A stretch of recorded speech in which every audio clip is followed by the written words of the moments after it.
Jesus. Falamos bastante de manhã, as perguntas foram muito interessantes. E eu entendo que eu e você, esse mesmo, obrigado, querido. Nós temos que amar as pessoas. A gente vive um tempo muito difícil, irmãos, essa é a realidade. A sociedade empurra as pessoas numa direção em que você tem que apresentar resultado. Você é cobrado e você tem que ser uma pessoa de sucesso. E eu vivi isso também. Eu me lembro que quando eu fiz 18 anos, existia uma pressão para que eu ingressasse em determinada faculdade. Talvez não era nem o que eu queria.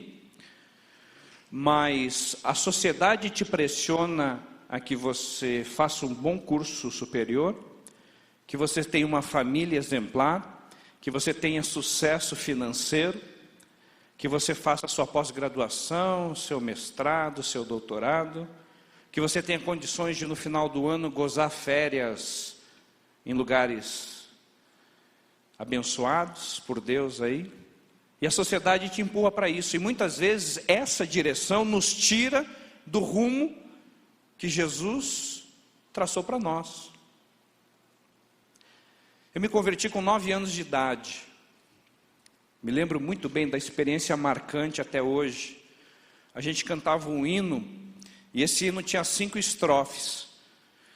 E eu me lembro até hoje que quando Jesus tocou no meu coração com 9 anos de idade, eu estava sentado, minha mãe estava do meu lado, e é como se eu tivesse acorrentado na cadeira, eu não conseguia levantar do lugar. E eu me lembro que quando chegou a última estrofe, eu falei assim, não posso perder esse negócio não. Eu falei assim, mãe, me leva lá na frente. Com 9 anos aceitei Jesus. Com 13 anos recebi meu chamado para o ministério. Não tinha dúvida nenhuma do meu chamado para o ministério. Com 18 anos eu vou para o exército e vislumbro uma possibilidade de carreira no exército. Passo 3 anos no exército. E estava caminhando eu fiz NPOR, era aluno, aspirante, segundo tenente, tinha uma possibilidade de uma carreira. Mas eu sabia que Deus não estava aquele negócio não. Aí eu falei assim para Deus, vamos fazer o seguinte, como se a gente pudesse barganhar com Deus, né? Mas na minha inocência, né? Saudade dos meus 18 anos. Falei assim, Deus, olha, eu tenho um sonho de fazer uma faculdade na área de informática e de trabalhar numa multinacional. Será que o Senhor deixa eu fazer esse negócio? Comecei a cursar a ciência da computação. Terminei ciência da computação, fiz administração.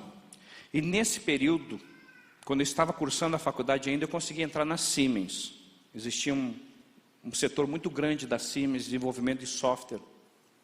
Com 3 anos dentro da Siemens, eu era o responsável pelos programadores. Eu chefiava uma equipe de 50 pessoas. Quando eu cheguei a 7 anos de Siemens, meu chefe falou para mim o seguinte, olha, tenho 2 opções para você. Nós temos a sede em Munique, na Alemanha, que você pode ir para lá, e nós estamos abrindo uma unidade em São Francisco, lá nos Estados Unidos. Quando ele falou isso para mim, eu lembrei de um sonho de infância, né? Desde pequenininho, o meu sonho era ver o Mickey. Tinha vontade de ir lá dar um abraço no Mickey, ué. E eu falei assim, é agora que eu vou, né? Nesse momento, Deus me lembra da minha conversão aos 9 anos, do meu chamado aos 13 anos, e diz assim, amigão, chega. Vamos caminhar com aquilo que eu tenho para a sua vida.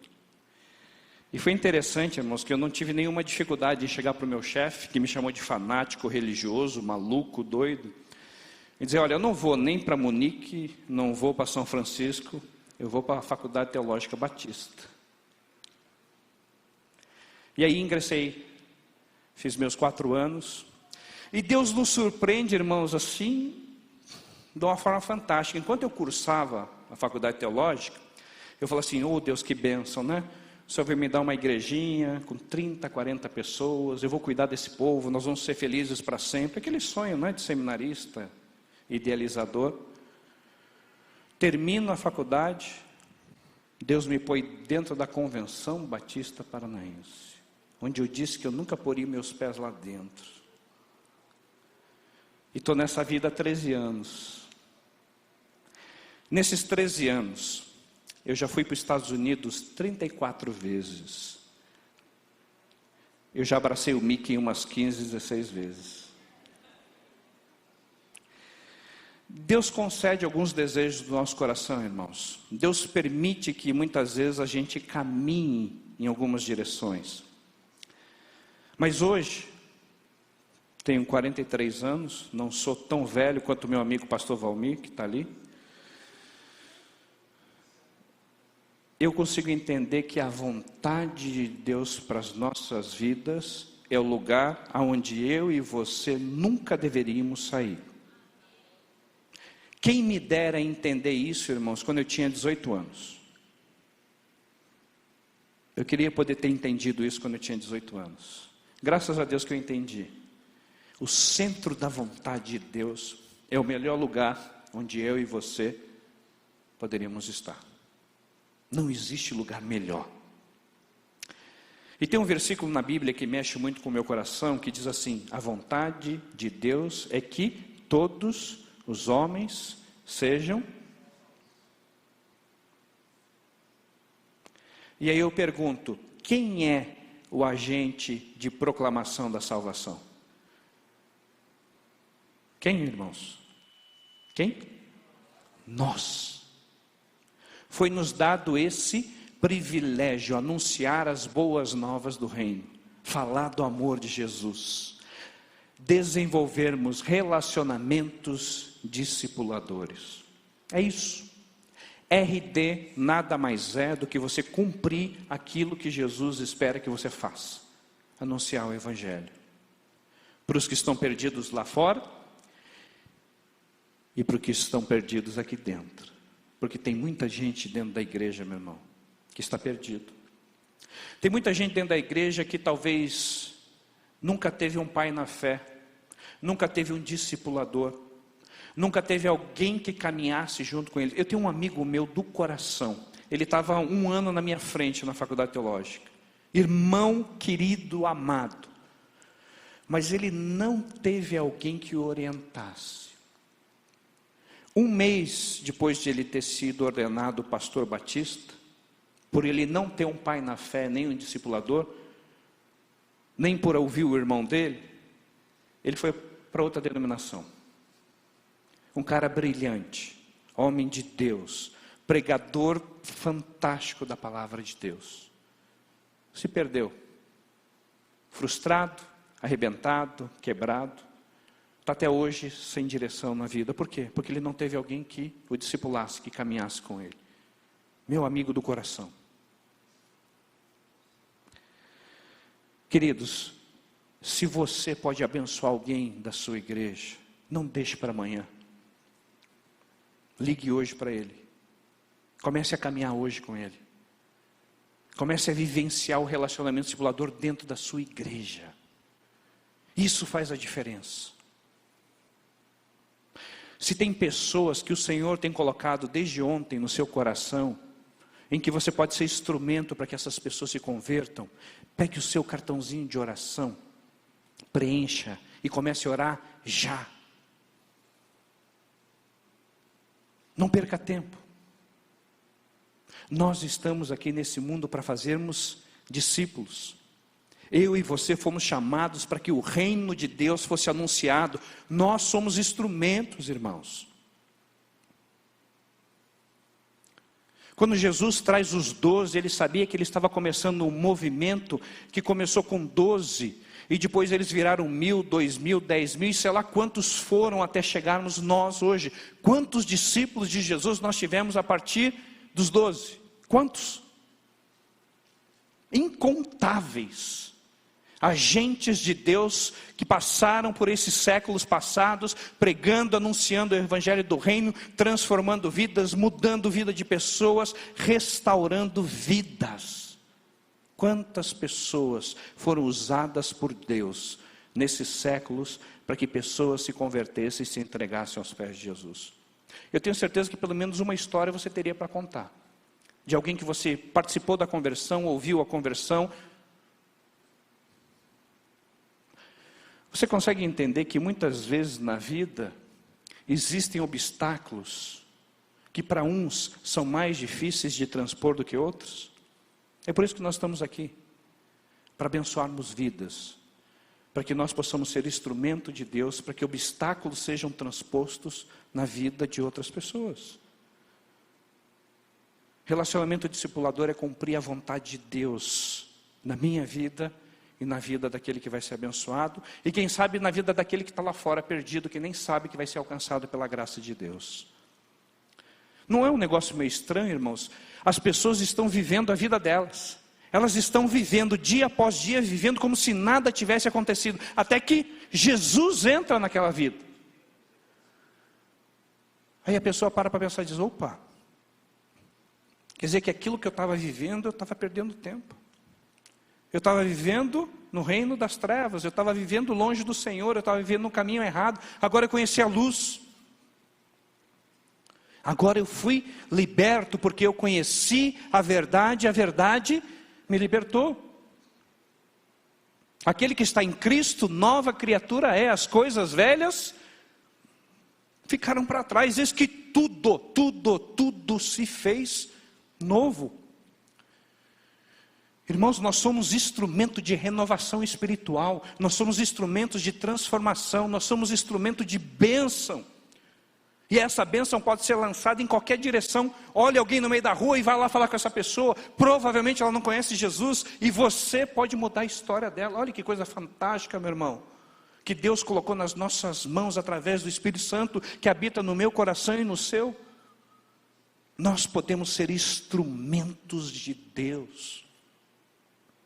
Meu irmão, é inadmissível a gente simplesmente ficar assistindo. É inadmissível nós olharmos para as multidões. Eu comecei a questionar Deus. Falei, Deus, por que tão poucas pessoas têm essa paixão? E o negócio morreu aqui.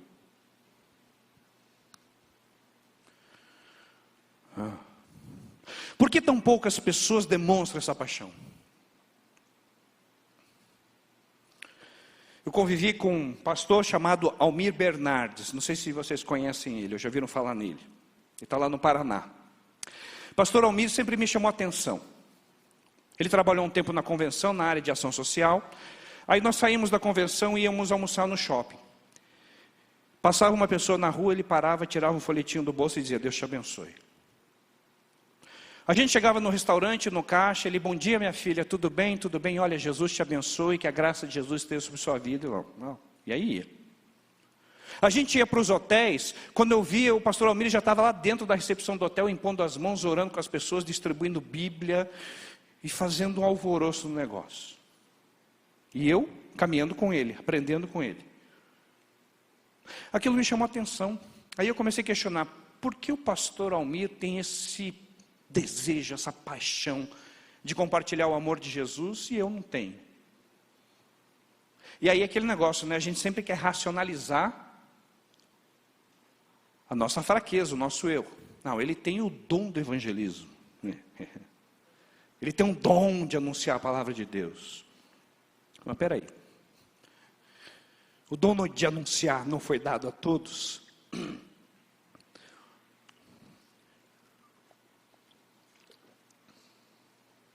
Não são todos que têm a graça de Jesus para compartilhar com outros? Então, na verdade, eu não estou fazendo o que eu devo fazer. Na verdade, eu não estou vivendo o que eu devo viver. Irmãos, eu passei a viver. E eu posso dizer para você que os últimos 4, 5 anos do Evangelho na minha vida, porque eu praticamente nasci dentro de um lar cristão, dentro da igreja, foram os anos mais intensos de caminhada com Jesus. Foram os anos em que eu experimentei o poder de Deus como nunca havia experimentado na minha vida. Foi os anos onde eu vi a graça de Jesus se manifestar através da minha vida para a salvação de pessoas. Foi o período em que eu consegui desenvolver uma vida contínua de oração e de qualidade com o Senhor Jesus. Aí eu entendi que isso não era a exceção que eu estava vivendo nesses últimos anos. Essa é a regra. E aí eu entendi a minha história. E baseado na minha história, eu desenvolvi esses slides aqui, porque eu quero que você entenda a sua história. Eu cheguei a uma conclusão, irmãos, que nós não avançamos no reino, ou não cumprimos aquilo, ou o relacionamento discipulador não é algo vivo no meu coração continuamente, porque nós não nos definimos quem nós somos em Deus. Aonde nós estamos? Qual é o meu relacionamento com o Senhor? Quem é Deus para mim? Essa é a pergunta que nós temos que responder. Ele é meu mestre, é meu Senhor, é meu amigo? Ou é uma pessoa à distância, sentado num trono lá longe, que de vez em quando eu bato um papo com ele? Quem é Deus para você? Como é que é teu relacionamento com Jesus? E aí, olhando a palavra de Deus, eu consegui entender que a Bíblia mesmo, ela nos apresentou alguns tipos de relacionamento. E o primeiro que nós já conversamos aqui, que ficou claro e evidente, é o relacionamento de Jesus com as multidões. Isso começou a me chamar a atenção, meu irmão, porque o tempo todo Jesus está se relacionando com as multidões. Jesus, pois, vendo as multidões, subiu ao monte e, tendo se assentado, aproximaram seus discípulos. Sermão do Monte, Mateus capítulo 5. Os discípulos estavam ali, pertinho, e a multidão estava lá, espalhada.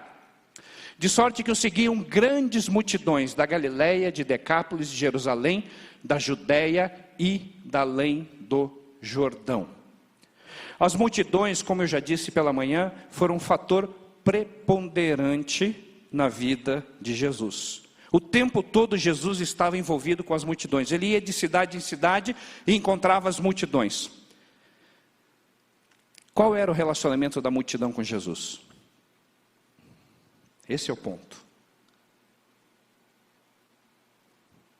Qual era o relacionamento? Quem está na multidão, meu irmão, não tem cara.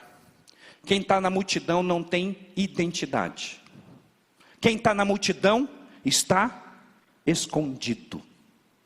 Todo domingo, muitos da multidão vêm e vão nessa igreja, na sua igreja e no Brasil inteiro. As multidões estão afluindo para dentro das igrejas, mas não existe identificação, personalização das multidões.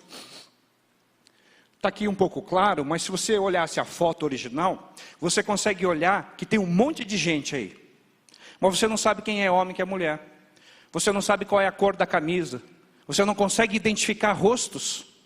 É um monte de gente, mas não tem identidade.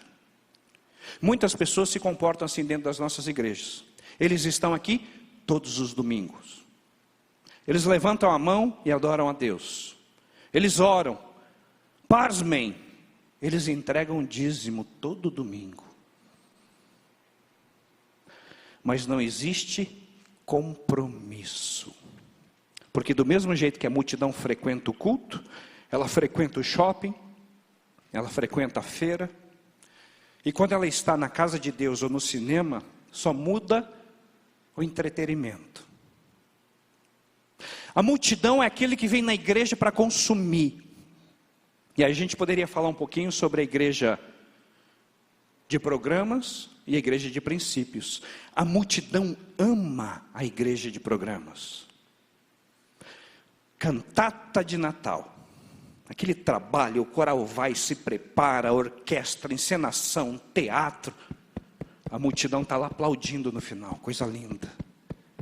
Terminou a cantata de Natal, a multidão quer saber qual é a próxima. A Páscoa, legal, vamos lá, focamos na Páscoa, e aquele negócio bonito, e coisa linda e tal. Qual é o próximo? Dia das Mães? Qual é o próximo? Dia dos Pais, qual é o próximo? Dia das Crianças, qual é o próximo? Natal, e aí se torna um ciclo, porque a multidão gosta de consumir programas, mas ela não participa, ela não se envolve, ela não tem cara. Não existe um compromisso verdadeiro da multidão com Jesus. Não existe. A multidão se comporta da mesma forma que aquela multidão recebe Jesus em Jerusalém. Quando ele está montado no jumentinho, entrando em Jerusalém, a multidão está lá aplaudindo. É a mesma multidão que depois pede a crucificação do Senhor Jesus. Essa é a multidão. Irmãos, muitos crentes que estão anos e anos e anos nas igrejas, se portam diante de Deus como se estivessem no meio da multidão. Não assumem um posicionamento, não tem um posicionamento claro, não tem compromisso. A multidão não quer ser discipulada, a multidão não frequenta a IBD, a multidão não senta no gabinete pastoral para ser orientado. Ela vem e vai. Quantos na nossa igreja vivem essa situação? Quantas pessoas que nós sabemos que estão perdidas no meio da multidão? Jesus fez questão de mostrar quem ele era para a multidão. E a multidão fez questão de continuar se escondendo no meio do povo. Isso acontece nas nossas igrejas. Muitos crentes vivem no meio da multidão. Multidão, irmãos, não sonha com relacionamento discipulador. Multidão não sonha em ganhar pessoas para Jesus. Multidão não sonha em ver a igreja prosperar. Ela simplesmente vem e vai. Num mês estão aqui, no outro mês estão lá, no outro mês estão lá, daqui 3 meses eles voltam para cá. Multidão não tem relacionamento verdadeiro com o Mestre. Jesus desenvolveu um relacionamento com a multidão, porque ele sabia que era importante ele se mostrar, mas a multidão nunca teve identidade. Mas Jesus também desenvolveu um relacionamento com 70, lembram deles? Depois disso designou o Senhor outros 70 e os enviou adiante de si, de 2 em 2, a todas as cidades e lugares aonde ele havia de ir. Jesus designou 70. Voltaram depois os 70 com alegria, dizendo: Senhor, em teu nome até os demônios se nos submetem. Você consegue imaginar uma classe com 70 pessoas? E todos os 70 tirarem nota 10? Você acha que isso é possível? Vamos conjecturar um pouquinho. Quem sabe esses 70 eram discípulos especiais, eram alunos próximos. Quem sabe eles estavam ali mais perto dos 12 do mestre. Mas será que muitos dos 70 não estavam indo porque outros foram? Será que todos os 70 tinham chamado?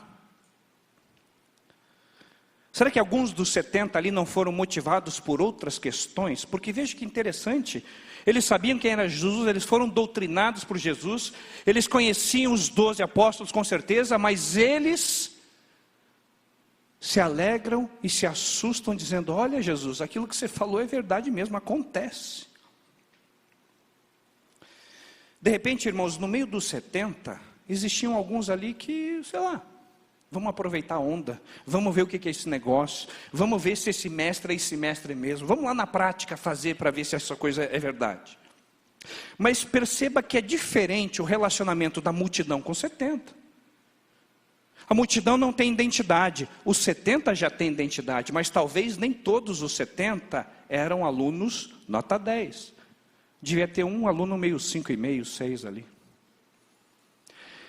Existe um relacionamento diferente de Jesus com os 70. Existem personalidades diferentes dentro da multidão e dentro dos 70. E interessante que diz os 70. Quais eram o nome dos 70? Não sei. A gente não sabe quem eram eles. A gente não sabe o nível de comprometimento deles. A gente não sabe aonde eles chegaram com o Senhor. Mas o relacionamento deles era mais próximo de Jesus do que o da multidão. Então designou 12 para que estivessem com ele e os mandasse a pregar. À tarde estava ele sentado à mesa com os 12 discípulos. A multidão, os 70, aí chegamos nos 12. Os discípulos escolhidos a dedo por Jesus. Nós sabemos o nome dos 12 porque aparecem lá. Os 12 caminharam os 3 anos com Jesus. Os 12 foram ensinados, viram os milagres, viram as maravilhas. Os 12 foram doutrinados. O relacionamento dos 12 com Jesus é totalmente diferente do relacionamento da multidão. Os 12 tinham identidade, tinham personalidades diferentes, desempenharam um papel diferente do outro. Jesus se relacionou com a multidão, Jesus se relaciona com 70, e aí Jesus chega a se relacionar com os 12. Comece a traçar aí, aonde que você se encontra nesse quebra-cabeça? Será que você está vivendo com Jesus no meio da multidão? Vem aqui para ver o que acontece. Será que você está no meio dos 70? Ah, porque fulano vai, eu vou também e vamos ver o que acontece. Ou será que você é um dos 12? Viveu com Jesus, caminhou com Jesus, aprendeu os princípios, é fiel nos princípios, desenvolve ministério, está envolvido com a sua igreja. Mas tem um porém aí, meus irmãos. Qual é o porém?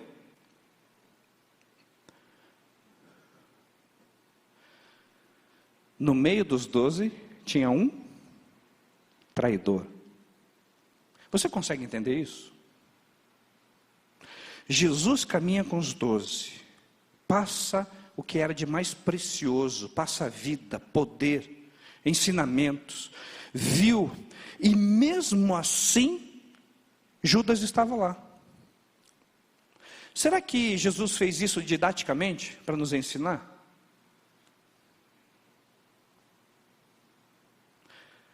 Será que Jesus tinha esperança que Judas se arrependesse? No meio dos 12 tinha um traidor.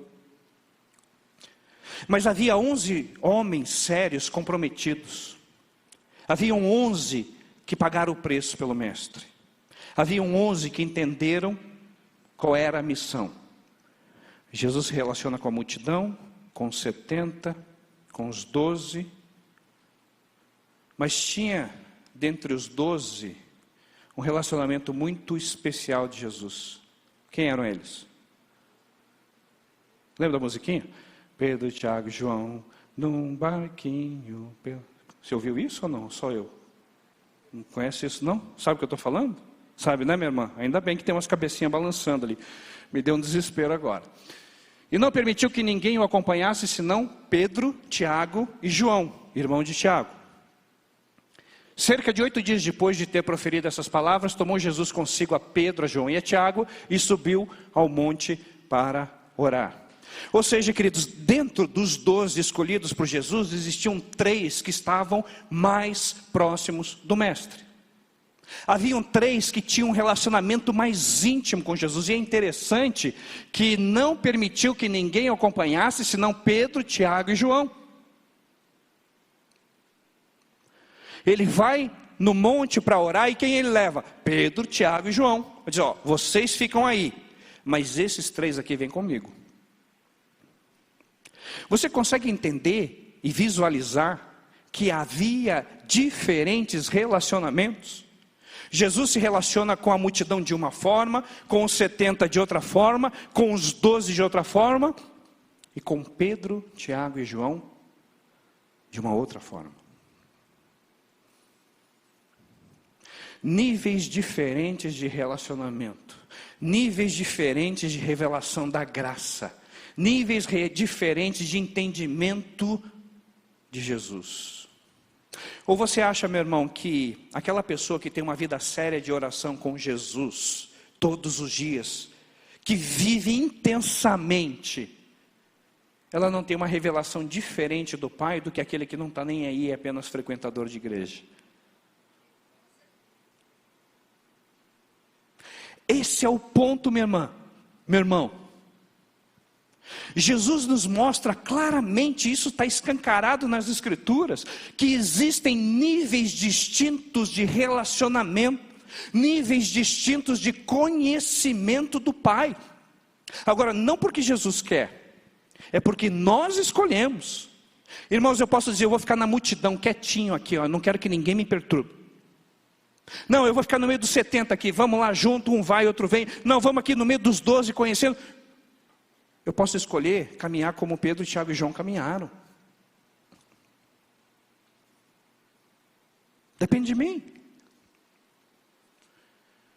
Quanto eu quero do Senhor, quanto eu quero da revelação dEle para a minha vida, quanto do entendimento dEle eu quero.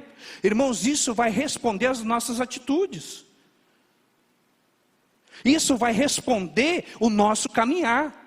Porque só você e Deus podem fazer uma análise clara da sua vida, mas ninguém pode. Ninguém pode chegar e dizer assim, eu conheço a sua vida. Não conhece, irmãos. É só Deus e eu. Nem a sua esposa, nem o seu pai, nem o seu marido, nem a sua mãe te conhece tão bem quanto você mesmo. E Deus, é claro, porque dele ninguém esconde nada. Níveis diferentes de relacionamento. Mas não para por aí não. Tinha uma pessoa que era especial. O apóstolo amado. Ora, achava-se reclinado sobre o peito de Jesus, um de seus discípulos, aquele a quem Jesus amava. Quem era esse? João. Olha que coisa interessante, irmãos. Multidão, 70, 12, Pedro, Tiago e João. Qual é o seu nível de relacionamento com Jesus? Aonde você está nessa escala? Quanto dessa intimidade com o Pai você tem? O quanto de João você tem? O que aconteceu com os discípulos quando Jesus foi crucificado?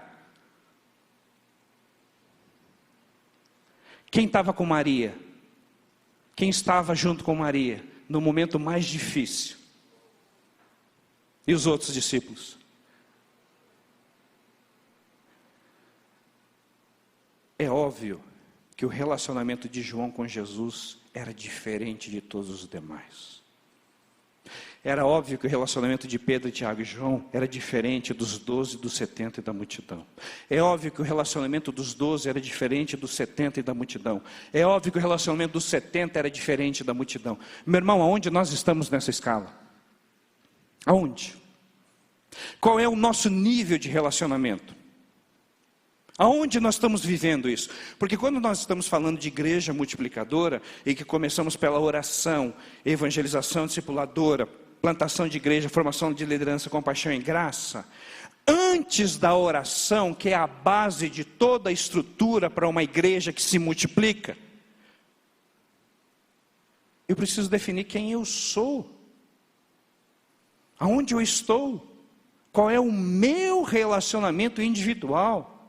Igreja multiplicadora é algo que envolve a igreja como um todo, é algo coletivo que envolve a igreja, mas não tem como viver igreja multiplicadora se as nossas vidas não estiverem junto com o Senhor Jesus, no nível da intimidade de João.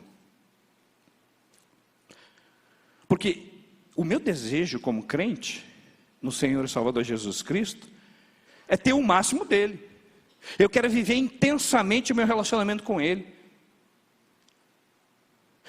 Irmãos, caminhando com Jesus intensamente, a coisa já não é fácil.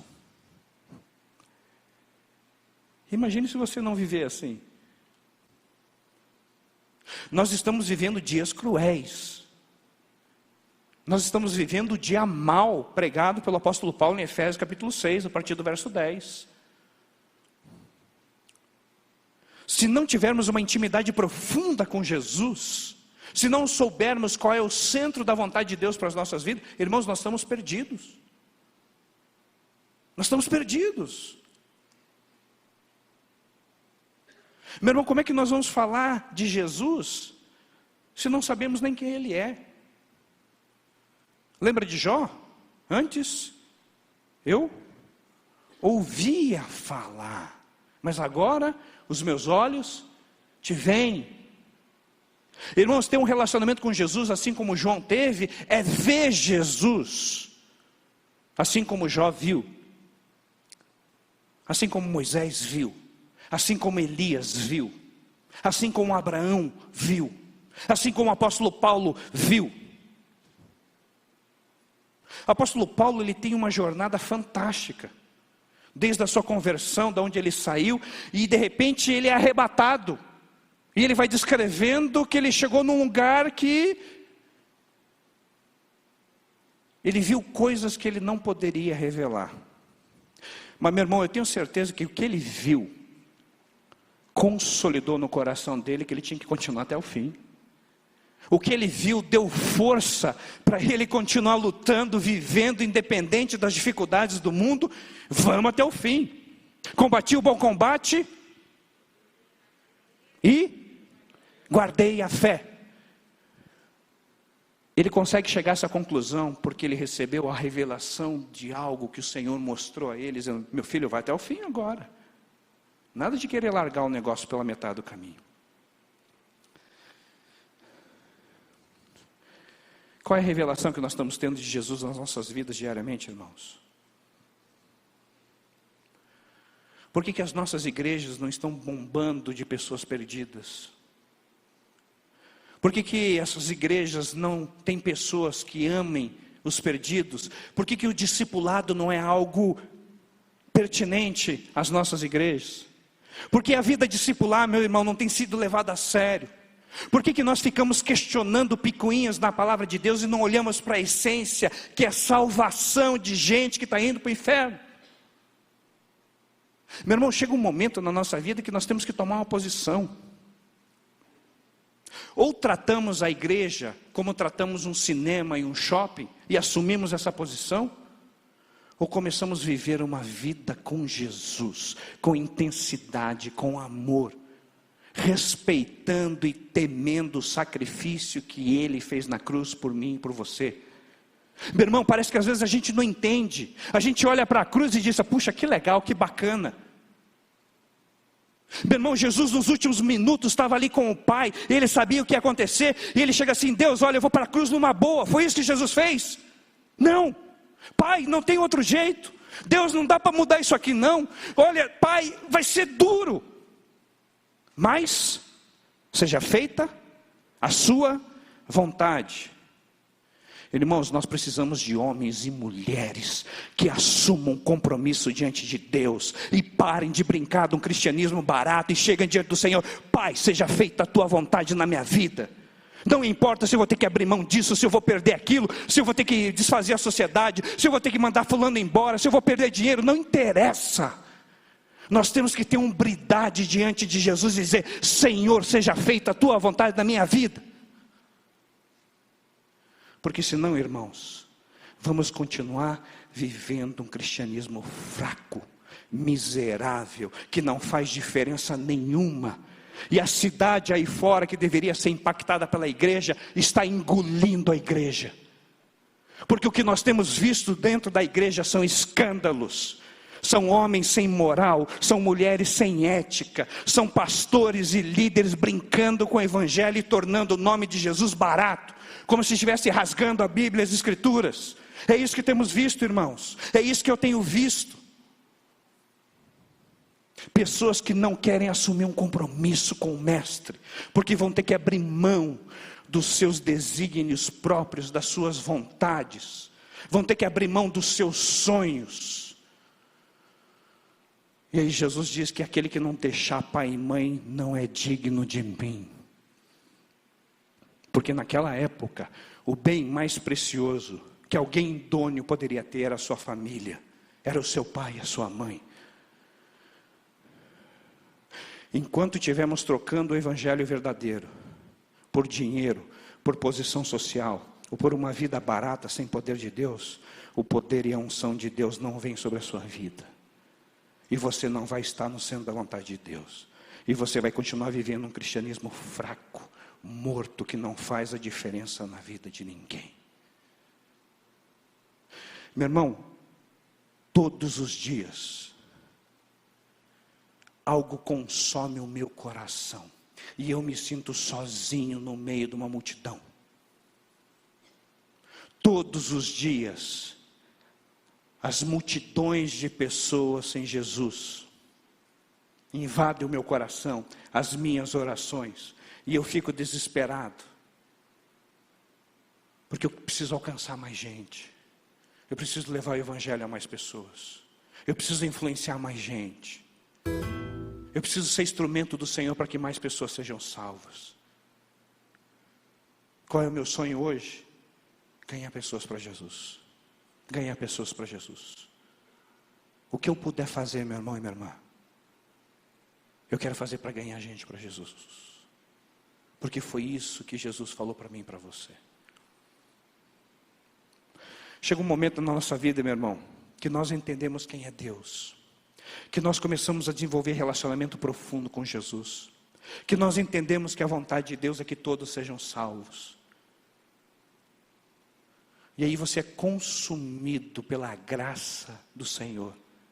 E a graça do Senhor só aponta para um lugar: salvação dos perdidos. O amor de Jesus só tem uma direção: restauração das vidas perdidas. Irmãos, nós temos que mudar. Não adianta falarmos de uma igreja multiplicadora se a minha vida não mudar, se o meu coração não mudar. Não adianta falarmos de uma igreja multiplicadora se eu não entender quem é esse Jesus maravilhoso, que um dia me tira das trevas e me traz para a maravilhosa luz. Enquanto não entendermos isso, nós vamos estar vivendo um piloto automático, domingo após domingo, culto após culto, celebração após celebração. Porque nós não fomos salvos para estarmos sentados nos bancos das nossas igrejas todos os domingos. Nós fomos salvos para amar as multidões, para ganhar pessoas para Jesus. É para isso que eu e você fomos salvos. Esse é o quadro que resume os modelos de relacionamento discipulador que Jesus teve. Jesus se relaciona em primeiro lugar com a multidão, depois com 70, depois com os 12, depois com Pedro, Tiago e João, e depois com João. Em qual número você se encontra? Qual é o teu relacionamento com Jesus?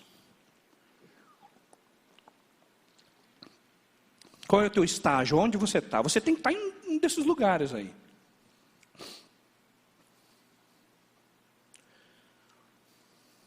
Jesus se relacionou com todos. A graça de Jesus é para todos. Só que uns têm mais do Senhor do que outros. Vivência, vida, oração, conhecimento da palavra. Aquela pergunta que foi respondida hoje de manhã: por que a Bíblia, a palavra de Deus, não está dentro de uns 5 princípios? Porque a gente subentende que aqueles 5 princípios saíram da palavra. Ou seja, a Bíblia é o fundamento de todo o processo. A oração é algo que todos nós deveríamos praticar com excelência todos os dias. Aí eu pergunto, meu irmão, por que é tão difícil termos essa intimidade de relacionamento com Jesus? Veja que interessante. Quando eu começo a ter uma vida íntima de oração, Deus começa a me consertar. Ele começa a dizer: olha, isso que você está fazendo não está certo não. Essa decisão que você tomou não é por aí não. Na verdade, a vida íntima de oração, irmãos, ela nos ajuda a focarmos no centro da vontade de Deus. É isso que ela faz. E aí ela vai aparando as arestas da nossa vida. Ela vai nos trazendo dos extremos para o centro da vontade de Deus. É isso que a intimidade de oração faz com você. Tira você da sua vida pessoal, dos seus desejos, e começa a te trazer para o centro da vontade de Deus. E aí coisas vão acontecer. Porque você começa a deixar as coisas que influenciavam a sua vida, que pertencem ao mundo, para que você seja influenciado única e exclusivamente pelo Espírito Santo de Deus. E aí é um tratar de Deus nas nossas vidas, irmãos. Literalmente. Nós somos como o vaso na mão do oleiro. Quando o vaso começa a tomar a forma que não é desejada pelo oleiro, o que acontece? ele começa a reconstruir do zero. Ele começa a criar de novo. É literalmente isso. Agora, somos vasos para honra ou para desonra? O oleiro vai nos moldando através da vida de oração. Quando ele molda a minha vida, na vida de oração, quando eu venho para o centro da vontade de Deus, eu começo automaticamente a viver um relacionamento discipulador com pessoas não crentes. Eu começo automaticamente a abençoar o povo da minha igreja. Eu começo a viver um relacionamento que abençoa pessoas. Um dia eu fui na igreja, irmãos, e uma irmã virou para mim e disse assim: olha, fazem 10 anos que eu não falo com meu irmão de sangue. Como se aquilo fosse uma grande vantagem. Eu falei assim: irmão, por quê? Porque ele fez isso, porque ele fez aquilo. Aí começou a dar as desculpas dela. E eu perguntei: e o perdão? Mas é tão difícil perdoar. É tão duro perdoar. Eu falei assim: minha irmã, Deus não te perdoou. Os seus pecados não foram lançados lá na cruz? O perdão de Jesus não veio para a sua vida? Não foi assim que a restauração e o poder vieram sobre a sua vida? Como é que você não consegue perdoar? Irmãos, nós estamos tão acostumados com a Bíblia, com os princípios, com os ensinamentos, que nós sabemos, mas nós não vivemos. Relacionamento discipulador fala da minha vida na vida de outro. Fala do que Jesus está fazendo na minha vida para que eu possa impactar a vida de outro. Isso é relacionamento discipulador, é algo vivo. O fazer discípulos é consequência de uma vida de oração. E veja o seguinte, que o relacionamento discipulador com não crentes, ele vai se tornar um hábito, um estilo de vida. Você vai se sentir compelido o tempo todo a estar se envolvendo com não crentes, ou estar abençoando aqueles crentes que estão dentro da igreja, doentes, que precisam de restauração. O Espírito Santo de Deus, ele vai te levar para essas duas frentes, ou se envolver constantemente com pessoas não crentes, ou constantemente se envolver com pessoas que precisam ser curadas. Consequência, nós vamos para o pequeno grupo que esplendidamente o nosso querido amigo pastor Valmir vai expor daqui a pouco. O pequeno grupo multiplicador, o PGM, nada mais é do que a reunião dos nossos relacionamentos discipuladores. Quando o processo começa a ser implantado numa igreja, irmãos, não pense que o pastor chega aqui e diz assim: quantos membros nós temos aqui? 100? Então vamos fazer o seguinte, 10 pequenos grupos, 10 para cada... Não! Porque pequeno grupo é lugar de não crente. Pequeno grupo é lugar de não crente. É de pessoas que precisam ser salvas, por isso que tem um pequeno grupo. No máximo, no pequeno grupo, você tem um líder e o líder em treinamento que fazem parte da igreja. Os outros são não crentes. Os outros são aqueles do meu cartãozinho alvo de oração, que eu estou orando por eles, e eu vou começar a desenvolver relacionamento com eles, para que eles possam frequentar a reunião na minha casa. Esse é o processo sadio. É assim que funciona. Então, essa sequência, ela é uma consequência da outra. Você não força nada, o processo é automático. A minha vida com Deus gera intimidade, que me leva a fazer discípulos, e aí eu começo a desenvolver relacionamento com não crentes, aí eu trago eles para o PGM, e sabe o que acontece, irmãos? Todos esses em que desenvolvemos relacionamentos, em que cuidamos deles, que eles vêm para a minha casa, no meu pequeno grupo multiplicador, automaticamente eles são incluídos na igreja. Porque o meu trabalho não é trazer ele para a igreja e fazer ele ficar aqui na igreja. Não. O trabalho maior é eu desenvolver um relacionamento discipular com ele todos os dias. Isso dá trabalho. O trabalho é ver que eu vou ter que abrir mão da minha vida, do meu conforto e de algumas coisas que eu faço em prol daquela pessoa que está precisando. E talvez eu tenha que sair 11 horas da noite para buscar ele em algum lugar, para levar ele em algum lugar, ou para resolver algum problema que ele precisa, porque daí eu vou estar cumprindo a minha missão, que é gente cuidando de gente. Irmãos, o nosso negócio é gente, não é estrutura. O nosso negócio maior são pessoas. Nós estamos aqui para viver vida, relacionamento discipular com pessoas que carecem da graça de Jesus, ou que estão sentadas dos nossos lados nas igrejas e estão doentes. É por isso que eu e você estamos aqui. Inclusão na igreja, meu irmão, é consequência de uma vida séria com Deus.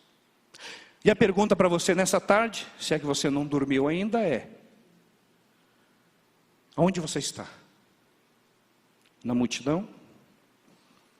Com os 70? Com os 12? Com Pedro, Tiago e João? Ou no relacionamento que João tinha com Jesus? Você tem que se posicionar. Esse processo não funciona se você não se posicionar. Se você não definir aonde você está. Qual é o relacionamento que você tem.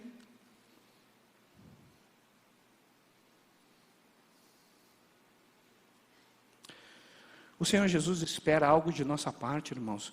Nós não somos robôs. Quando eu aceito Jesus como Senhor e Salvador, não é implantado um chip no meu cérebro que diz assim: agora, a partir de agora eu sou super crente. Não. Eu escolho. Eu decido se eu vou orar ou se eu vou assistir televisão. Eu decido se eu vou fazer o que for ou se eu vou ler a Bíblia. Agora, será que durante 24 horas no dia eu não consigo separar um tempo precioso para ler a Bíblia e orar? Meu irmão, eu estou insistindo nisso porque a maioria dos crentes não fazem isso.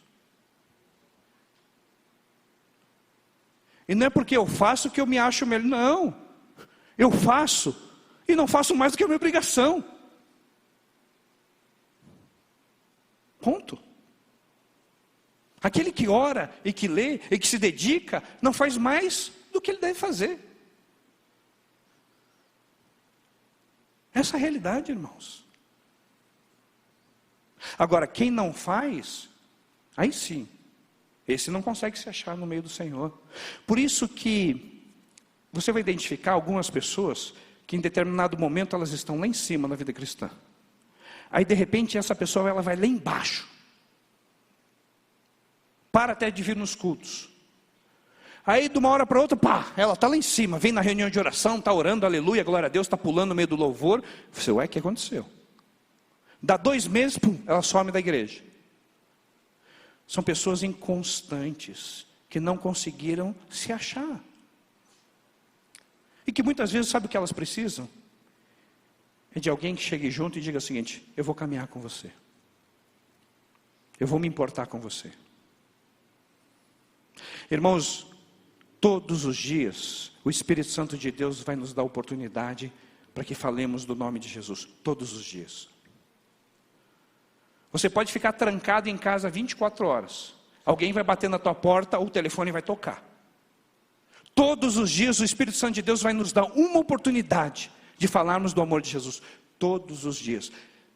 Vai depender de mim, se eu vou querer fazer isso ou não. Mas a oportunidade você vai ter. Recentemente eu fui no oculista, e do lado da clínica era o lugar dos exames. Eu cheguei lá para agendar os exames, sentei e a atendente me disse assim: olha, eu consigo encaixar os seus exames para que daqui meia hora, você já faz todos eles. Eu falei, puxa, Deus é bom demais, né? Que maravilha. Ela começou a mexer no computador, lá, pá, travou o negócio. O negócio não ia, eu falei, travou, está difícil, tal, não sei o quê. Eu virei para ela e perguntei para ela: como é que está a sua vida com Jesus? Meu irmão, o consultório estava cheio de gente, o negócio estava demorando, estava atrasado, o povo está impaciente. Essa mulher começou a chorar, na minha frente. E começou a chorar alto. Você já viu alguém chorando alto? De soluçar? E eu achei engraçado porque as mulheres usam uns negócios meio preto no meio do olho assim. E aquela mulher começou a chorar, e aquele negócio começou a escorrer, e ela começou a passar a mão assim. E eu vendo aquela cena, olhando o povo lá atrás meio nervoso, e a mulher chorando, soluçar. Nisso, vem a atendente, amiga dela, olha para ela, vê ela chorando, olha para mim, o que ela pensa? Já fechou a cara para mim. Aí o médico chamou ela lá para dentro, ela foi para dentro e tal, e a mulher ali, Aí ela se acalmou, ainda bem, pegou um paninho lá, começou a limpar o negócio, não adiantou nada. E ela começou a contar. Filha de pastor, saiu da igreja, se prostituiu, se envolveu com drogas, e aí foi uma longa história, e chegou naquele ponto, em que ela estava começando a querer voltar para a igreja. E aí eu chego e pergunto isso para ela. Aí eu falo assim, me dá o seu nome, me dá o seu telefone. Alguém vai acompanhar você. Nisso a moça que me olhou com a cara feia, me chama para entrar na salinha lá dentro. Aí eu sentei aqui, e ela ficou no cantinho assim, só olhando para mim com aquela cara feia. Eu levantei, cheguei do lado dela, e perguntei assim para ela, como é que está a sua vida com Jesus? Aí ela deu um sorriso. Disse, eu entendi. Ela começou a contar que ela era de uma igreja, que já estava acompanhando ela, que estava orando com ela, que sabia dos problemas. Eu falei, que bacana e tal. Falei, então você já está acompanhando ela? Já, não, já estou. Então, conversamos ali, o médico me chama. Chego na sala do médico, meus irmãos, e dou de cara com uma estátua de Buda gigantesco assim, na frente. Mas um negócio muito grande, ocupava metade do consultório. O negócio tinha umas espadas, um incenso voando para lá e para cá. Eu fiquei olhando aquele negócio, olhei para o médico, um japonês, olhei para o Buda. E eu perguntei assim, doutor, me conta a história desse camarada aí. Buda? 20 minutos falando sobre Buda, sobre a origem, quem era, como era, lá, e eu ouvindo ali. Falou. 20 minutos. Aí eu perguntei para ele, quando ele deu uma pausa, né, que ele ia engatar. Falei, e Jesus? O senhor conhece Jesus? Ele falou assim, Jesus, um homem iluminado, um grande profeta, assim como o Maomé foi. Mais ou menos. Aí eu comecei a falar de Jesus para ele. Foram 20 minutos, 40 minutos já tinham sido. Aí ele falou assim, interessante esse negócio de Jesus aí. Eu falei, interessante. Ele falou, acho que a gente tem que caminhar aqui, né, que o povo já está esperando lá fora. Eu falei, doutor, tem que ver os exames aí e tal, né. Ele falou assim, a gente pode continuar esse papo? Eu falei, claro que podemos. Eu falei, doutor, é o seguinte, eu vou te deixar uma Bíblia aqui, com alguns textos marcados, e nós vamos conversando. Tudo bem. No dia seguinte voltei, deixei com a secretária, que já não está mais chorando, me reconheceu e tal, né? Nós começamos, irmãos, há 3 meses, trocar mensagens sobre os textos bíblicos. Esse médico de família budista, tradicionalíssima, em que os avós vieram do Japão, extremamente envolvido com isso, está assim, de entregar a vida dele para Jesus. Semana que vem, orem por ele. Fábio Miyamoto. Semana que vem, esse homem está entregando a vida para Jesus. Irmãos, todos os dias o Senhor Jesus nos dá a oportunidade de anunciarmos o Evangelho. Só que para isso eu preciso me achar e saber quem é Deus na minha vida, irmãos. Nós temos que rever a nossa fé, a nossa vida cristã e o nosso envolvimento com o nosso mestre. Nós precisamos rever. E meus irmãos, eu podia contar aqui mais 10 experiências exatamente impactantes como essa para vocês. Porque é isso que eu tenho vivido, e isso tem impulsionado a minha vida, e isso tem me dado alegria. Mas eu sei que amanhã de manhã, bem cedinho, quando eu tenho o meu tempo de oração, o meu coração vai estar contrito diante do Senhor. Sabe por quê? Porque eu vou lembrar das multidões. As multidões me perseguem, irmãos. Eu vejo pessoas indo para o inferno todos os dias. E eu me questiono, o que eu, servo do Altíssimo, posso fazer por eles? Agora, eu queria que esse fosse o seu questionamento, todos os dias. Quando você acordasse e tivesse seu momento íntimo com o Senhor Jesus, você se questionasse, e as multidões que passam por mim todos os dias, que estão indo para o inferno, o que eu posso fazer? E meu irmão, se nós tivermos uma igreja com homens e mulheres de Deus questionando as multidões todos os dias, amando, nós mudamos esse país. Não mudamos a cidade de Cuiabá, não. Nós mudamos o país. Porque o que vai mudar o nosso Brasil não é o governo anterior, não é o governo atual e nem o que vai vir. O que vai mudar o nosso país não são as ações maravilhosas que homens de Deus dentro da Lava Jato têm tido e têm mantido um posicionamento cristão, mas eles não vão mudar, não. O que vai mudar o nosso país é uma igreja que ame incondicionalmente o nosso Senhor e Salvador Jesus Cristo. É uma igreja que vibre com as multidões. É uma igreja que se apaixone pelas almas perdidas. Quando os nossos irmãos e irmãs começarem a acordar no meio da madrugada, chorando pelas multidões,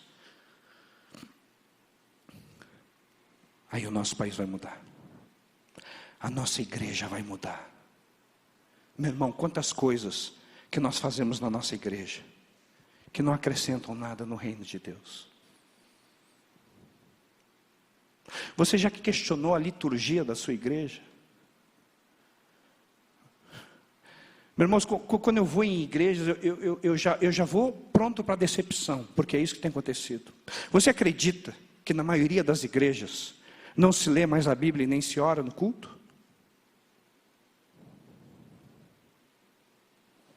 É verdade, meus irmãos. Tem aquelas orações pontuais, que é a oração de abertura, oração pelos dízimos, oração antes da mensagem, oração para encerrar o culto, mas aquele momento de oração, de intercessão no meio do culto, não tem mais. Não existe mais momento de leitura da Bíblia nos cultos. Se projeta uns 2, 3 versículos lá, lê lá e tá bom, vamos embora. E vamos cantar, e cantamos, e aleluia, e aleluia, e aleluia. Eu sou formado em música. Estudei 10 anos música. Toquei em muitos grupos de louvor. Pastoreei muitas equipes de louvor. Amo esse negócio. Vibro com isso. Mas a adoração não pode tomar o lugar nem da oração, nem da leitura da palavra de Deus. Porque para muitos que estão sentados nas nossas igrejas todos os domingos, é o único momento que ele lê a Bíblia na semana. É o único momento em que ele ora na semana. É o único momento que Deus pode agir na vida daquele indivíduo e mudar a vida dele.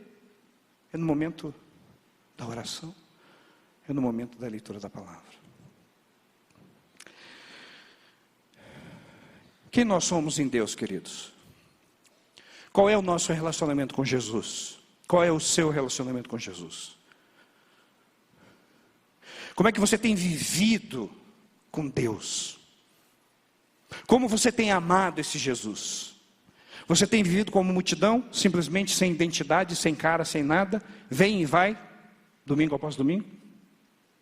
Você tem caminhado como 70, quem sabe porque outros estão indo, eu vou também, e vamos ver o que vai dar? Você tem caminhado como os 12, próximos do Mestre, vivendo um verdadeiro amor intenso com Jesus? Se você tem vivido isso, você tem que evoluir. Porque aí você tem que caminhar como Pedro, Tiago e João, mais próximo, mais íntimo, conhecendo mais o Senhor. Ao ponto de você viver um relacionamento como um apóstolo amado, intenso, tremendo, maravilhoso com o Mestre. Aonde que você se encontra?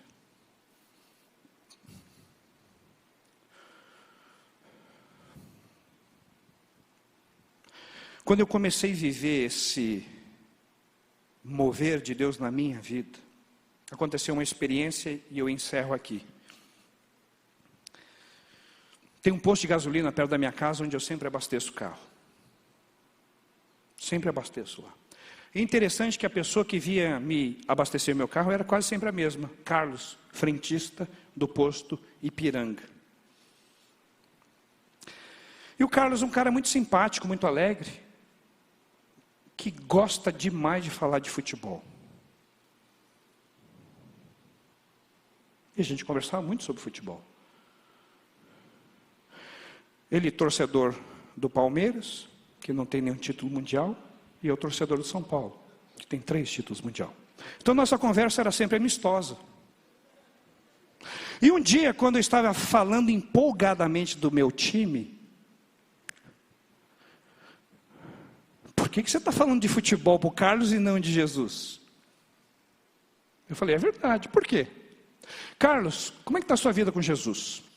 A primeira resposta que ele me deu foi assim, eu sou católico. Eu falei assim, eu não perguntei da sua religião. Eu perguntei como é que está a sua vida com Jesus. A partir daí, toda vez que eu abastecia o carro, eu levava um versículo. Carlos, decora o versículo aí. Vamos lá, leia aí. Eu lia aqui, ele repetia. Peguei o celular dele, WhatsApp, serve para isso, bênção de Deus. Eu mandava o versículo antes de abastecer. Eu falava assim, Carlos, daqui 2 dias eu estou abastecendo o carro aí. Decora o versículo. E começamos assim. E o Carlos decorou um versículo, decorou 2, decorou 3, decorou 10. Quando nós chegamos ali no 11º versículo, eu cheguei com uma Bíblia para ele. É daqui que saem os versículos, com todos os versículos marcados do livro de João. Falei, Carlos, começa a ler esse negócio aqui. Jesus quer mudar a tua vida, meu amigo. Um dia estou eu em algum lugar do Brasil, que eu não me lembro mais, eu me lembro que eu cheguei no hotel, eram 11 horas da noite, toca meu telefone. Eu falei, pastor, é o seguinte, eu estou aqui com a minha esposa, nós começamos a ler um negócio aqui e a coisa engripou. Não estamos entendendo o que a gente está lendo. Eu falei, então faz o seguinte, Carlos, eu já te ligo aí. 10 minutos eu liguei para ele, ele pôs no viva voz, Carlos, Josiane. Nós começamos a conversar às 11h30 da noite. Às 2h13 da manhã, que eu olhei no relógio, quando eu fiz o último amém, Carlos e a Josiane estavam entregando a sua vida a Jesus. Porque um dia, eu parei de falar de futebol com o Carlos e comecei a ensinar ele a decorar os versículos da palavra de Deus. Meu irmão, quantas vezes você abastece seu carro? Meu irmão, quantas vezes você vai? Minha esposa não gosta mais de ir comigo no supermercado. Porque eu começo a andar e eu começo a conversar com as pessoas. Algumas não dão bola, outros dizem assim, eu não quero saber de Jesus, mas a grande maioria estão como ovelhas sem pastor, carecendo da graça de Jesus.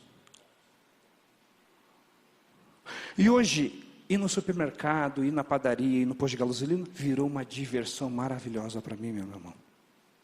Porque são lugares onde Deus tem me dado para que eu possa falar às multidões. Quando eu estou com o pastor Fabrício, ele me rouba isso, porque o garçom nem chega na mesa, ele já me atropela. Então, não dá. Mas essa tem sido a minha vida, irmãos. O que me motiva a cada dia a sair de casa não é a posição que eu tenho na convenção. Não são aqueles que estão sobre o meu comando, mas é a multidão. Ela me motiva todos os dias para que eu saia de casa e viva. Por isso que eu digo mais uma vez para você, igreja multiplicadora é o avivamento de Deus no meio dos batistas brasileiros. Igreja multiplicadora está nos levando de volta ao primeiro amor. Igreja multiplicadora começa a acender no nosso coração a chama viva de Jesus. Porque nós não seguimos um modelo, nós não seguimos um método e nós não estamos nem um pouco preocupados com um pequeno grupo. Nós queremos pessoas. O nosso negócio é gente, não estrutura. Quando você entender isso, a sua vida vai mudar. E você talvez conheça um Jesus que você nunca viu. Um Jesus vivo, que ouve e responde às suas orações. Um Jesus presente na sua vida, em que o poder dele se manifesta na sua vida. Irmãos, isso não tem preço. Nós começamos então a viver um pouquinho do céu aqui na terra. vendo pessoas que estavam indo para o inferno entregarem a sua vida ao nosso Mestre. Abaixe sua cabeça, eu quero orar por você.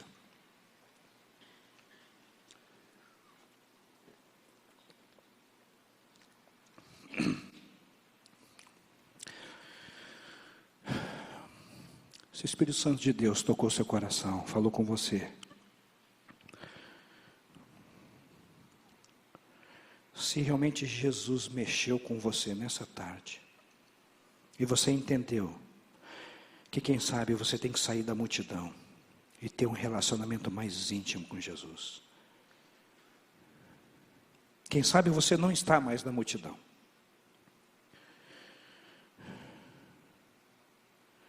Mas você sabe que você precisa viver o cristianismo de uma forma diferente. Se você foi despertado nessa tarde, meu irmão, a viver relacionamento discipulador com pessoas que estão indo para o inferno, se você quer ser usado por Jesus tremendamente, para que juntos, em nome de Jesus, nós possamos saquear o inferno e trazer essas pessoas para o reino da luz, eu quero convidar você a vir aqui à frente, dizendo: Jesus, é o meu compromisso contigo.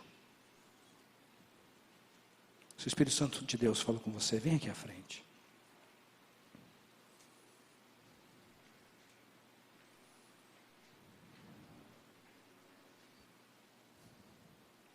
Pastor Valmir.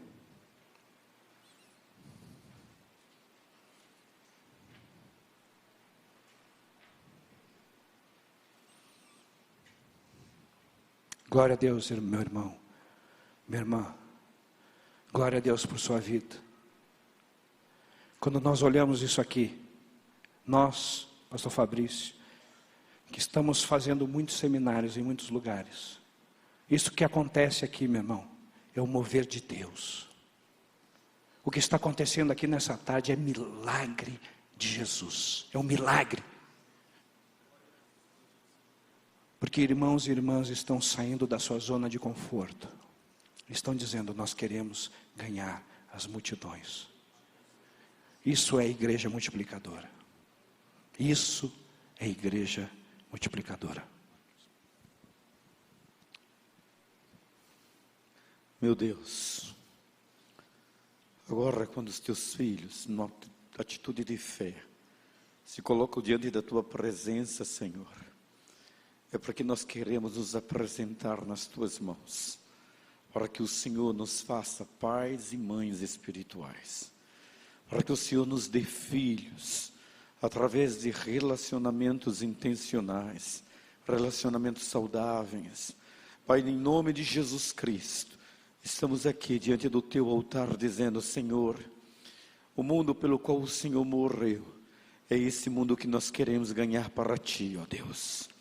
Usa as nossas vidas, coloca dentro dos nossos corações uma paixão, ó Deus, que ardente nas nossas almas de tal forma que nós possamos clamar a Ti, ó Deus, que os nossos olhos possam estar abertos, levantados e ver os campos que já estão brancos para a ceifa. Que o Senhor, ó Deus, nos dê um coração cheio de compaixão, e numa atitude de fé, o Senhor nos faça enxergar os homens da mesma forma como o Senhor enxergou. Que olhando a multidão, sabe como não tem pastor, o Senhor chorou, ó Deus. Assim nós queremos chorar pelo mundo perdido, mas queremos olhar o nosso próximo, bem próximo de nós, ó Deus, e estarmos sensíveis às suas necessidades espirituais. Mas, ó Deus, nós queremos ir mais além. Nós queremos, ó Senhor, ser a extensão do Teu amor. Nós queremos ser a extensão da Tua compaixão, da Tua misericórdia, Pai. E como canta a Tua serva Fernanda Brum, Deus, dai-nos filhos, senão a razão de nós existirmos. Dai-nos filhos, Senhor, se não morremos, porque morreremos secos, ó Senhor, sem filhos. Deus, nós não queremos ser como árvores estéreis, mas nós queremos ser árvores frutíferas junto, ó Deus, plantados junto a ribeiros de águas, cuja folhagem não cai, e dar o seu fruto no tempo devido, ó Pai. Senhor, eis-nos aqui. Renove, ó Senhor e meu Deus, novamente a nossa visão inicial da caminhada cristã.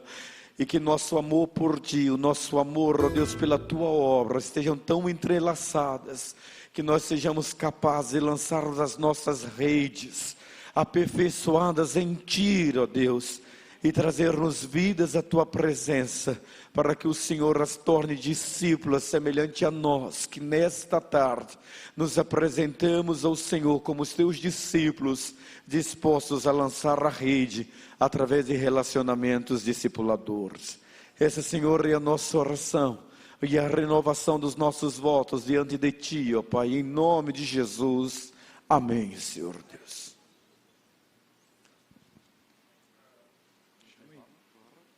Pastor Daniel.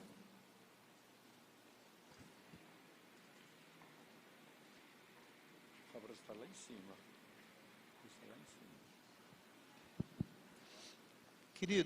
Queridos, antes do intervalo, estamos dentro do nosso horário da primeira oficina.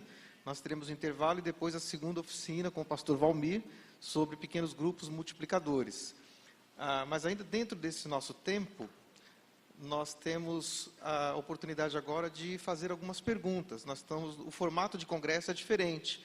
Você tem a oportunidade agora, diferente do painel, nós teremos um microfone, uma pessoa que estará circulando aqui no auditório, e você poderá fazer alguma pergunta sobre o que você acabou de ouvir, ok? Eu vou pedir a ajuda do Diogo, para nos ajudar, Edmilson, para nos ajudar aqui a circular o microfone. Nós teremos um microfone sem fio e teremos agora o espaço para algumas perguntas. Não muitas, são algumas perguntas antes do intervalo, ok? Pelo menos umas 2 ou 3 no máximo. Eu quero começar a fazer uma pergunta. Vou começar com essa pergunta. Pastor Flávio conta histórias muito emocionantes, experiências pessoais, e é muito forte quando você fala da sua experiência, do seu contato, da sua abordagem, desse despertamento para o evangelismo, frentista do posto. Eu me lembrei de um, que eu sei o nome dele, ele me atende de uma forma assim, com muito atencioso, e eu já coloquei ele como meu alvo. Ele vai entrar no meu cartão-alvo, Irley, o nome dele. Me identifiquei muito com essa experiência que você contou. Mas aí eu fiquei me perguntando o seguinte: volta e meia eu ouço pessoas dizer assim, puxa, mas isso é o dom do evangelismo? Isso é o dom do evangelista? E aí a minha pergunta é essa, né? E como é que fica a questão do dom do evangelismo, né? Será que todos nós temos o dom do evangelismo? Esse tipo de fervor evangelístico não é só para alguns, né? Então eu queria que o pastor pudesse falar um pouco sobre isso, né? Os irmãos se lembram que eu citei o nome do pastor Almir. E eu achava que o pastor Almir tinha esse dom. Mas convivendo com ele, eu percebi que evangelismo não é dom. Você pode ter o dom da fala, da explanação, da exposição. Mas a evangelização, ela não é dom. Porque a ordem de Jesus é muito clara. Portanto, ide, fazer discípulos. Fazer discípulos. O fazer discípulos está envolvido o quê? O falar. Irmãos, eu nunca fui uma pessoa que se relacionou bem, assim, eu não fazia questão de me relacionar com as pessoas. Eu me relacionava com as pessoas a quem eu tinha interesse. Minha esposa dizia, você é curitibano, você é muito fechado. Sempre ouvi isso minha vida inteira. Ela é carioca. Olha o contraste. Ela vai na igreja que nem a dela, é uma das últimas a sair da igreja. E eu, vamos mulher, vamos embora. Mas quando você entende o que você está fazendo aqui, esse negócio toma o teu coração. E aí a questão da evangelização passa por cima da sua personalidade. Aí não interessa se você é relacional ou não. Nós fizemos uma experiência um tempo atrás, uns 3 meses atrás, em uma igreja. A gente teve um momento de manhã, como tivemos aqui, e eu percebi na pergunta dos irmãos uma dificuldade. Eles estavam dizendo o seguinte, pastor, eu tenho vergonha, eu tenho medo, eu não tenho jeito para abordar as pessoas. Quando a gente voltou do almoço, o que eu fiz? Falei, pastor, vamos separar aqui, não eram muitas pessoas, eram 40 pessoas, vamos separar em 4 grupos de 10 pessoas. E fomos para o supermercado do lado da igreja, um supermercado bem grandão. Aí eu falei para eles assim, vamos revezar, cada um vai uma vez abordar alguém aqui, a gente vai ficar observando o que acontece. Foi uma experiência muito engraçada. Porque eu percebi que a barreira é essa, as pessoas têm vergonha. Mas não é de falar do evangelho, elas têm vergonha de abordar os outros. Elas não têm jeito. Então, para a gente superar essa vergonha, nós precisamos entender a nossa missão. Porque a minha missão é maior do que a minha personalidade. A salvação que Jesus me deu é maior do que qualquer restrição que eu possa ter com pessoas. Então, quando a gente começa a viver essa experiência de entender o que nós estamos fazendo aqui, ela suplanta a nossa personalidade. E aí você vai perceber que não é um dom, que é minha e sua obrigação simplesmente anunciar o evangelho. Graças a Deus, irmãos, não nos foi dado a obrigação de converter as pessoas. Agradeça a Deus por isso aí. Aí nós estamos perdidos, meu. Só nos foi dada a graça de realmente anunciarmos o evangelho, e é isso que nós temos que fazer a tempo e fora de tempo. Boa tarde, meu nome é Paulo Davi, eu trabalho com o pastor Zito no Ministério de Liderança dos Jovens da igreja, e uma dificuldade que eu tenho percebido, até ontem mesmo eu recebi uma pergunta pelo Messenger, né, do Facebook, com um tio meu, que ele é pastor em São Paulo, e ele perguntou com relação por que os cristãos mudam tanto de igrejas. E eu falei para ele que ia responder, eu ainda não respondi essa pergunta. Aproveito também para perguntar essa mesma pergunta que ele fez, que ele está fazendo uma pesquisa para escrever um livro com relação a isso, a mutação dos membros de uma igreja para outra. E eu cheguei à conclusão, e gostaria de saber, com relação à nova visão, né, do Multiplique, como fazer isso, porque uma das coisas que eu identifiquei é a falta de apoio para os líderes que estão liderando as ovelhas. Uma grande dificuldade, uma grande deficiência que eu mesmo já tenho visto e tenho sentido um pouco, é o fato de os pastores, os missionários, os líderes de grupo, ter um apoio, mas não somente a questão do ministério, mas sim um apoio, um pai espiritual, na realidade, para ter essa intimidade de te acompanhar como que está a tua vida com Jesus. No nosso meio batista, que eu posso dizer assim, nós temos essa dificuldade. E eu gostaria de saber qual os tipos de apoio, de programas, de incentivo, de acompanhamento que tem para com o missionário, com o pastor, com o líder dos ministérios. São 2 perguntas, então. São 2 perguntas. Ok. Irmãos, a mudança de igreja, ela tem N fatores. A gente pode falar sobre muita coisa aqui, mas se uma pessoa saiu da igreja, talvez ela não se identificou ou não criou raízes. Nós fazemos um esforço gigantesco para trazer a pessoa aqui para dentro. Mas parece que a gente não faz nenhum esforço para mantê-lo. Então parece que a nossa porta da saída é muito maior do que a da entrada. Então se eu trago alguém, eu tenho que acompanhar, eu tenho que investir. E esse talvez seja um dos motivos mais fortes. As pessoas vêm, não criam raízes, por quê? Porque nós fechamos-nos nas nossas panelinhas. Cada um tem sua panelinha. Então, um grupinho aqui tem uma, um grupo lá. A pessoa, se ela for recebida por uma dessas panelinhas, ela cria raiz.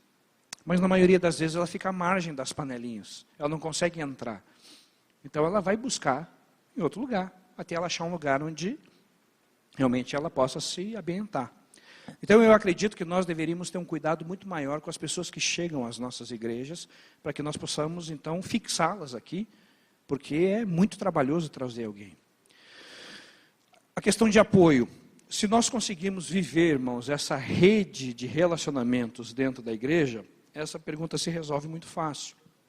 Porque os líderes vão ser responsáveis pela estruturação dessa rede, seja no ministério jovem, seja no seio da igreja, seja onde for. Nós precisamos ter gente cuidando de gente. E às vezes um líder está sozinho, seja aqui, seja numa congregação, seja onde for. Agora, se houver esse envolvimento do relacionamento discipulador com as pessoas da igreja, com a liderança, com aqueles que estão na frente, a gente resolve grande parte dos problemas. O acompanhamento às pessoas, irmãos, ele é fundamental. Muitas pessoas estão doentes à frente de ministério. E aí a gente só descobre isso quando a bomba explode, né? E aí o que a gente faz? Ah, olha o que você fez. Aí coloca o cara de castigo ainda, em vez de tratar ele. Então, eu acho que o acompanhamento dentro do relacionamento discipulador, dentro da igreja, dentro de você ter alguém que te discipule, que te acompanhe, que invista na sua vida, isso com certeza vai mudar muito a perspectiva com relação ao acompanhamento das pessoas. Mais uma pergunta e vamos para o nosso intervalo, ali à minha direita. Estou chegando.